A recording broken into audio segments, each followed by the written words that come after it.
Pero vamos a un concepto muy lindo y muy importante de tener en cuenta, que es la cuenca, ¿verdad? Y la hidrología, ¿verdad? Es un reflejo, ¿verdad?, de las condiciones ambientales, del clima, ¿verdad? Pero también de la forma, de la topografía, de la macrotopografía. Acá estamos viendo la cuenca, ¿verdad? Ahora no está delimitado políticamente, ahora está delimitado, digamos, de una manera geográfica, solamente, o geomorfológica, solamente los sitios más altos, ¿verdad?, de esta cuenca. Vamos a hablar sobre esto. Esta es la cuenca del río Maipo, acá está el punto de drenaje, que es el punto más bajo, acá está la cordillera, ¿verdad?, de esta cuenca. Y entonces el agua, lo que dice esta, lógicamente que el agua escurre, ¿verdad?, por estas quebradas, pasa por el Valle Central, y finalmente drena hacia el mar en el punto de drenaje principal de la cuenca. Entonces, todo lo que ocurre desde aquí hacia adentro va hacia este punto de drenaje, ¿verdad? Influencia este punto de drenaje. Y todo lo que ocurre desde acá hacia el otro lado es parte de otra cuenca. Entonces, la cuenca es un área geográfica que recibe las aguas lluvias, ¿verdad? O la precipitación, puede ser nieve, y va drenando a un punto común. Entonces, es importante que ustedes entiendan que el nombre de la cuenca lo da el río final, que es el río principal. Vamos a hablar de eso. En este caso, el río Maipo, ¿verdad? En el caso de Valdivia, por ejemplo, el río Valdivia. Y existe una interacción entre la cuenca hidrográfica y el humedal. Es muy importante que ustedes piensen en cuencas cada vez que hablamos de conservación de humedales o de entendimiento de humedales.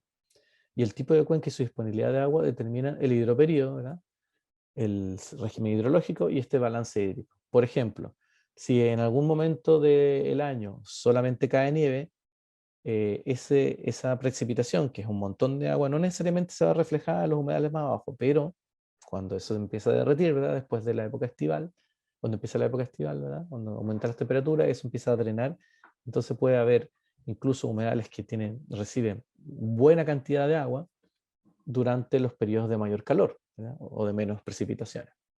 Entonces acá ven en negro delimitada la cuenca, y existen las subcuencas, porque también dentro de una misma cuenca, ¿verdad?, del drenaje mayor, uno puede subdividir esto en drenajes menores, ¿verdad?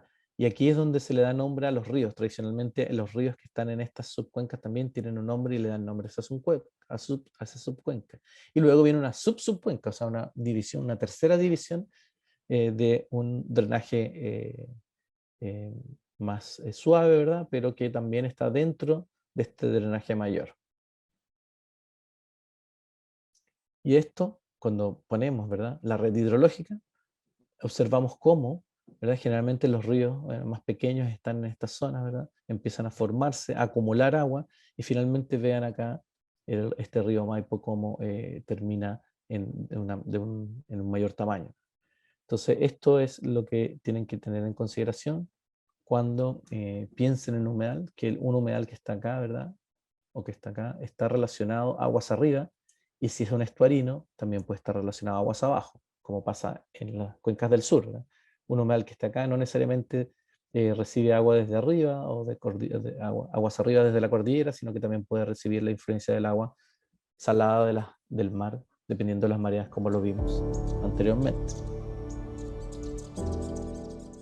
Y esto también ocurre, así como en nivel de una cuenca existen, eh, o sea, a lo largo de nuestro país, ¿verdad? Eh, Existen 101 cuencas, ¿verdad?, que son relativamente, en su mayoría nacionales, hay algunas binacionales, ¿verdad?, o sea, que se comparten con otros países. Pero Chile, como tiene esta gran cordillera, ¿verdad?, en general drena desde la cordillera hacia el mar. Y las divisiones entre estas 101 cuencas son bastante claras, ¿verdad?, en general. Y estas cuencas, ¿verdad?, se pueden clasificar, ¿verdad?, dependiendo de cómo se alimentan. Como les comentaba, si cae nieve, si cae agua o si caen las dos, ¿verdad? Por ejemplo, las cuencas mixtas son aquellas que pueden recibir precipitaciones líquidas como lluvia o sólidas como la nieve, ¿verdad? En este caso, las ven de color rosado.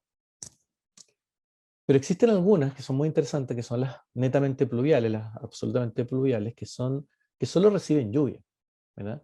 Y aquí ven estas, por ejemplo, en el sur o en algunas partes de la costa, ¿verdad?, existen cuencas, la cuenca del río Valdivia es un ejemplo de eso, o la subcuenca del río Cruces, que desemboca en el río Valdivia, también es un ejemplo de una cuenca pluvial, que solo recibe aguas lluvias.